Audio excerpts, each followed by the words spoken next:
मैं देख रहा हूँ ये लोकतंत्र बचाओ, लोकतंत्र बचाओ, लोकतंत्र पे खतरा।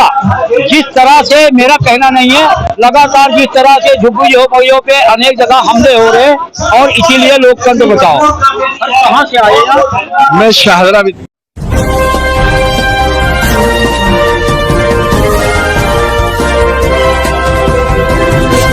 लोकतंत्र बचाओ, घर बचाओ, रोजगार बचाओ, झुग्गी झोपड़ी बचाओ, लोकतंत्र बचाओ बचाओ।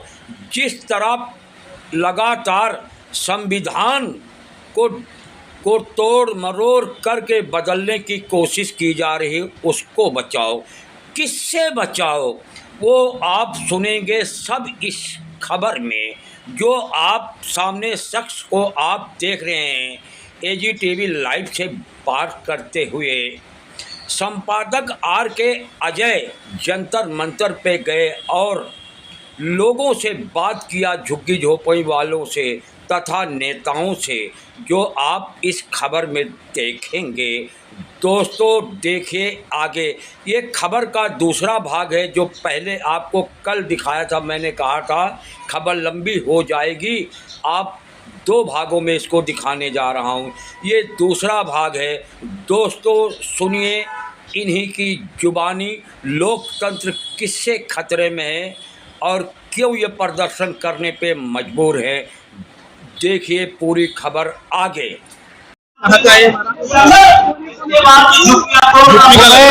मैं देख रहा हूँ ये लोकतंत्र बचाओ, लोकतंत्र बचाओ, लोकतंत्र पे खतरा। जिस तरह से, मेरा कहना नहीं है, लगातार जिस तरह से झुग्गी झोपड़ियों पे अनेक जगह हमले हो रहे हैं और इसीलिए लोकतंत्र बचाओ। कहाँ से आए? मैं शाहदरा विधानसभा से हूँ। लाडी सपना मेरा। क्या आपने जिस रखा है लोकतंत्र बचाओ, लोकतंत्र को ये कहाँ से खतरा है? देखो जी, लोकतंत्र सिस्टम पूरा खतरे में है।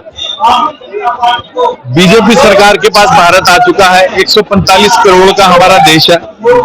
हर सेक्टर में ये अपनी मनमानी करते जा रहे हैं। आज गरीब सारे गरीबी रेखा से और नीचे होते जा रहे हैं। ये जुमलों की सरकार है।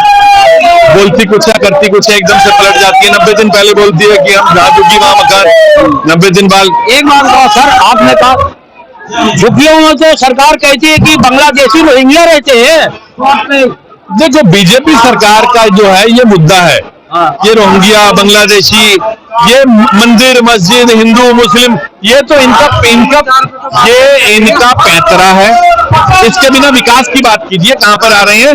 रोज मैं सुबह उठता हूँ, एक नया टैक्स देखता हूँ। अभी इन्होंने 2 व्हीलर पर भी टैक्स लगा दिया टोल पे। ये तो मैं लेटेस्ट बता रहा हूँ। मालूम है, मैंने खबर आपकी जो वो मिनिस्टर है, वो पॉपकॉर्न पर भी टैक्स लगा देती है कि ये फ्लेवर खाएंगे तो ये टैक्स होगा, ये फ्लेवर खाएंगे तो ये टैक्स होगा। ऐसे सरकार चलेगी? 1 जुलाई से रेलवे आप देखते जाइए, इसीलिए तो ये पहना है। रोज सुबह उठेंगे आपको एक नया टैक्स लगा हुआ मिलेगा हिंदुस्तान पे। इससे हमारा देश लगातार खतरे में है, लोकतंत्र खतरे में है और इसका नाश होता जा रहा है। आप देखते जाइए कि क्या होने वाला है। मैं नहीं कह रहा, ये आप रोज फोन उठाइए, सोशल मीडिया आपको बताएगा।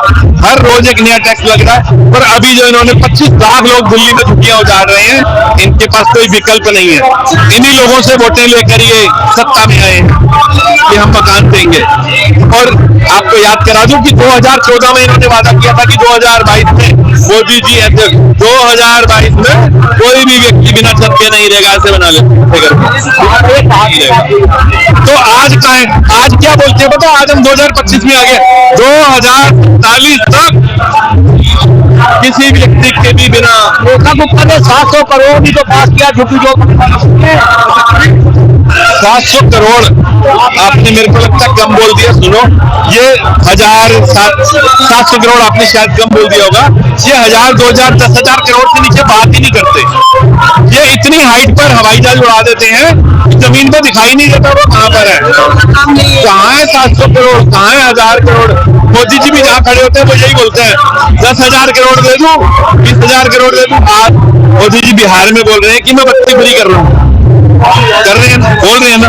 आज आप देखिए बिहार में चल रहा है उनका वादा कि बिहार, और जहां पर जाते हैं उसी स्टेट को नंबर। बिहार में जो चुनाव आयोग का मुद्दा उठ चुका है, जो है ना डॉक्यूमेंट ऐसे मांग रहे हैं जिनके पास केजरीवाल भी, राहुल गांधी और यहाँ के सारे इंडिया दल इस पे लगे हुए बिहार भाई साहब एक बात बता दूं आपको, मैं ये लोकतंत्र बचाओ, बीजेपी से लोकतंत्र को बचा लो सारे मिलके। मैं मीडिया से भी रिक्वेस्ट करता हूँ, फिलहाल इन्होंने सब पे अपना मीडिया की भी आजादी खतरे में है। मैं यार क्या 100% खतरे में है, मीडिया की आजादी पूरी खतरे में है। इन्होंने सारी मीडिया को कैप्चर कर लिया है, सारे सिस्टम इनके पास है, हर जगह पर इनका राज चल रहा है।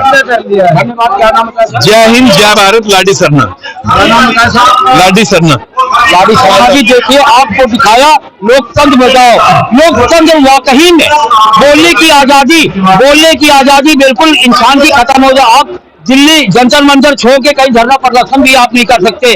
पहले था आप गली कूचे अपने चौराहे पे धरना प्रदर्शन आप कर लेते थे, लेकिन वहां भी अगर आप धरना प्रदर्शन करते हैं तो आपको यानी कि टॉर्चर भी किया जाएगा। आप देख रहे एजीटीवी लाइव और के साथ। धन्यवाद।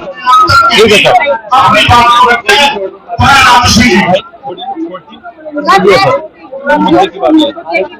चलो मैं और लोगों से बात करूंगा। हर बेरोजगार बचाओ आंदोलन, यहाँ जरा मैं बात करना चाहूंगा आपसे। क्या नाम है सर? नौशाद अली। हाँ जी सर, नौशाद अली। नौशाद अली जी, एक बात बताइए, आप जो है ये लगा रखे घर रोजगार बचाओ आंदोलन, यानी कि घर से क्या रोजगार है? घर तो रहने के लिए होता है। घर रहने के लिए होता है, लेकिन जब आपकी एक स्थायी जगह है, जब वो उतर जाएगी तो आपके पास रोजगार कैसे बचेगा? आप कहाँ से रोजगार करने जाएंगे?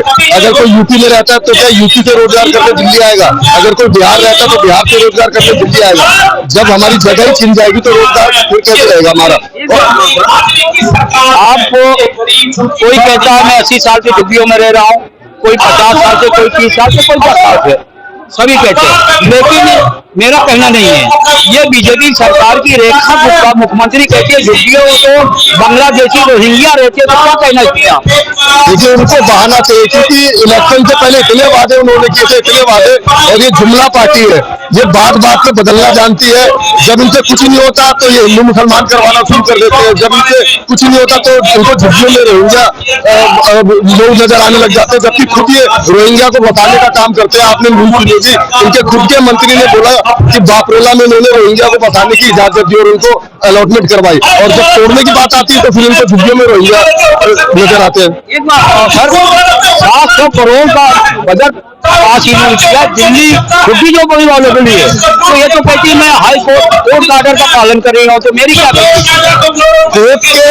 कोर्ट का ऑर्डर बिल्कुल सही है, कोर्ट के ऑर्डर का आप पालन कीजिए, लेकिन जब आप सरकार है और आपको जनता के हित के लिए सोचना है तो आप उस कोर्ट के ऑर्डर का स्टे लीजिए, उसके लिए लड़ाई लड़िए, तभी तो आपको समझेंगे कि आप झुग्गी झोपड़ी के लिए काम करना चाहती है।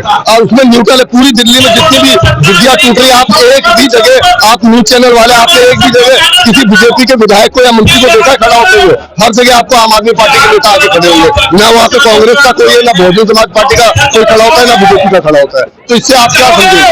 अच्छा एक बात, मान लो इस आंदोलन पे सरकार ने घर नहीं करता तो अगला कदम क्या होगा आप लोगों?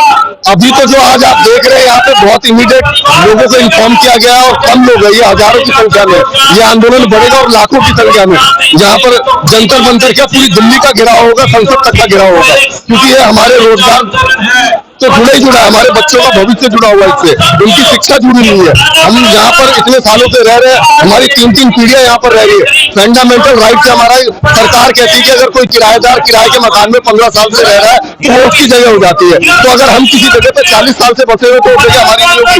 अगर सरकार को एक जगह चाहिए, सरकार बड़ी बड़ी जगह ले लेती जब उनको जरूरत होती है, लेकिन उसके लिए उनको बुनियादी सुविधाएं देनी पड़ेगी। और जब तक अब तक 15,000 झुग्गियां दिल्ली तक टूट चुकी है, इन्होंने एक भी जगह किसी को बुनियादी सुविधाएं नहीं दी। तो ये मानवता का भी उल्लंघन है। इस सरकार को मानवता से कोई लेना देना नहीं है, ये सिर्फ पार्टी जो है इलेक्शन लड़ना जानती है और इसके अलावा इनको राज करना है। धन्यवाद। नौशाद जी मायापुर से मायापुर से यहाँ बड़े बड़े झूठ है, लगभग दिल्ली NCR के दिल्ली के हजारों हजार की संख्या में तो आप देख रहे हैं। हर रोजगार बचाओ आंदोलन के तहत जंतर मंतर पे धरना प्रदर्शन हो रहा है आम आदमी पार्टी द्वारा। यहाँ कई दूर दूर से एनसीआर दिल्ली के बाहर से भी आए, दिल्ली से भी आए, जो झुग्गी झोपड़ियों का लगातार बुलडोजर चल रहा है, बुलडोजर से प्रहार हो रहा है। सरकार को ये मैसेज देने के लिए आए हैं, अब भी सुधर जाओ, नहीं तो अगला आंदोलन होगा। और लोगों से मैं बात करूंगा। अगर गरीबों के नेता कोई है और उसका नाम महिलाओं केजरीवाल के साथ सबको खड़ा होना है। आप सब कुछ महिलाओं से आओ जरा। बहुत बहुत धन्यवाद, बहुत धन्यवाद।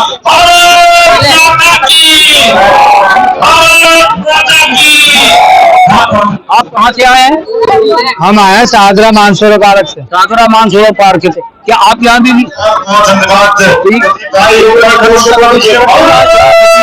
हमारे यहाँ तो सर बहुत ही ज्यादा प्रॉब्लम है। जब से ये बीजेपी सरकार आई है, जब से हमें तो तहस नहस कर दिया। नहीं तो पानी आ रहा है, ना नाले में तो इतना जाम हो रहा है, पानी निकालने की जगह भी नहीं है। और चारों तरफ इनके 4 महीना सरकारें बने हो गया। इन्होंने कहा अभी 5 साल बाकी है, अभी 100 दिन पूरे हुए हैं, तो इन्होंने 700 करोड़ का बजट तो झुग्गी झोपड़ी वालों के लिए पास किया है, लेकिन हमें तो वहां से हटाया जा रहा है ना। हमें तो वहाँ पे बहुत परेशानी है, पानी की, नाले की, शौचालय की बहुत दिक्कत हो रही है। लेकिन हम कहाँ जाए, हमें कोई सुविधा वहाँ पे है नहीं। सब बुलडोजर का तो खतरा नहीं है, बुलडोजर का खतरा है, नोटिस आ चुका है, लेकिन हम जाए तो कहाँ जाए, कोई रास्ता है नहीं हमें। कितनी झुग्गियाँ होंगी जहाँ रहते हैं, 400 झुग्गियाँ है हमारे वहाँ पर, लालबाग शाहदरा। ये तो सरकार कहती है कि वहाँ पे मुख्यमंत्री जी कहते हैं झुग्गियों में रोहिंग्या बांग्लादेशी रहते, कुछ भी नहीं है कि हमारे यहाँ का इलेक्शन चुनाव से पहले तो आके कोई भी बीजेपी के लोग रात बिताइए वहाँ पर। ये कहा था कि जहाँ झुग्गी वही मकान बनेगा, समझे आप इन्होंने उल्टा कर दिया सपना हमारा। हम लोगों का रात में ना खाना लगता है, ना पीना अच्छा लगता है, काम में भी दिल नहीं लगता कि सिस्टम आया, नोटिस नहीं लेते, सिस्टम आया कब हो गई वो जो नोटिस ये बता रहे नोटिस आया 26 तारीख का खुला नोटिस आया हुआ है। 26 आने वाली 26 तारीख यानी कि अभी तो आप कहीं कोर्ट में जा रहे हो या कहीं नोटिस के लिए, आपका कोई वकील या कोई नेता? अभी कोई नहीं है, ना कोई भी नेता है, ना कोई वकील है। अभी हम लोग ये देख रहे हैं किसका सहारा पकड़े, किसके साथ जाए। तो वोट लेने के लिए तो सारी पार्टी आपके पास लग रही है, तो सारी पार्टी है। बीजेपी ने तो पूरा धंधा दे रखा था वहाँ पर। बता दो रहा बीजेपी वाले तो रात को वहाँ पे सोए दिए। हमारा परिवार है, हमारा घर है। मोदी झुग्गी वही मकान का नारा झूठा। मोदी जी ने खुद कहा था कि भाइयों बहनों आप तारीख आने दो, तुम्हें 2500 भी मिलेगा और सिलेंडर भी मिलेगा और वहाँ झुग्गी का मकान मिलेगा। मेरा नाम शफीक अहमद, मदन भगत ये शाहदरा लालबाग से आए हुए हैं। यहाँ भी आपको बताता चलूं, जो रेखा गुप्ता जी कहती है और झुग्गी नहीं टूटेगी, तो कोर्ट का ऑर्डर है, लेकिन यहाँ जीता जागता सबूत है। जो 26 तारीख का नोटिस आया पड़ा है अगले 26 तक का, क्योंकि अगर इस तारीख में साफ नहीं करो, अगर अपनी झुग्गी नहीं खाली करोगे, हटाओगे नहीं, तो हम खुद तोड़ देंगे। ये जीता जागता मिसाल है, मेरा कहना नहीं है, इनके कहने कर रहा है। 26 तारीख को नोटिस आया पड़ा है। महिलाओं को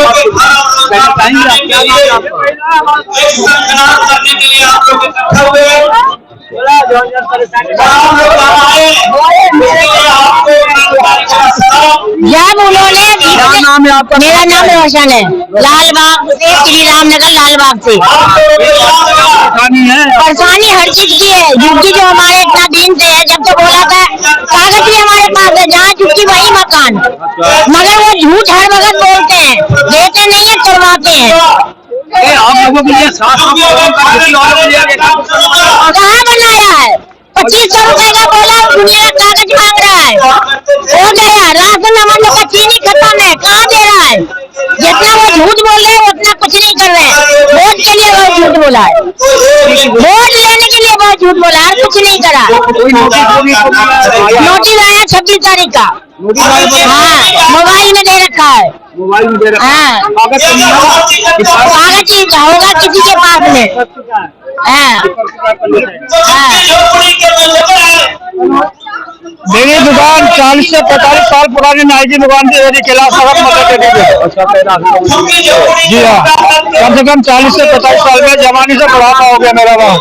और 5 तारीख को, इसी महीने की 5 तारीख को, हाँ, जुमरात के दिन 12 बजे मैं जब दुकान पे आके 12 बजे दिन में 12 बजे जब मैं दुकान पे आया, आके देखा तो वहाँ बिल्डोजर भी खड़ा और वहाँ MCD के लोग भी खड़े, पुलिस वाले भी खड़े।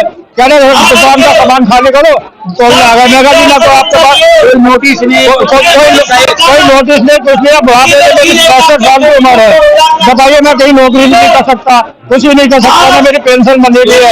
हमारा अब मैं बीवी का उसी से थोड़ा बहुत सहारा चलता ना, वो सहारा भी खत्म कर दिया मेरा।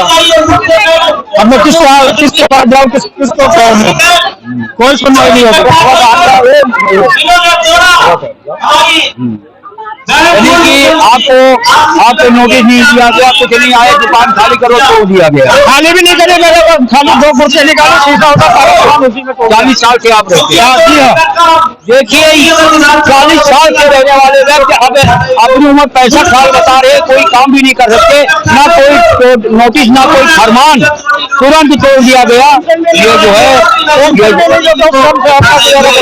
पेंशन भी नहीं बनी, उसको गुजारा कर लो, पेंशन नहीं बनी। आप एक भाव 10 साल का केजरीवाल जो है उसे पहले वो रही है, पेंशन ही नहीं हुआ ना, पेंशन ही नहीं बनी। मैं कई दफा गया, बोले पेंशन बन है, पेंशन नहीं बन रही है। क्या नाम बता दी? सफीक अहमद, ये जो सफीक अहमद आप देख रहे हैं लाइट सरोज डेयरी के साथ मैं यार करके दिल्ली।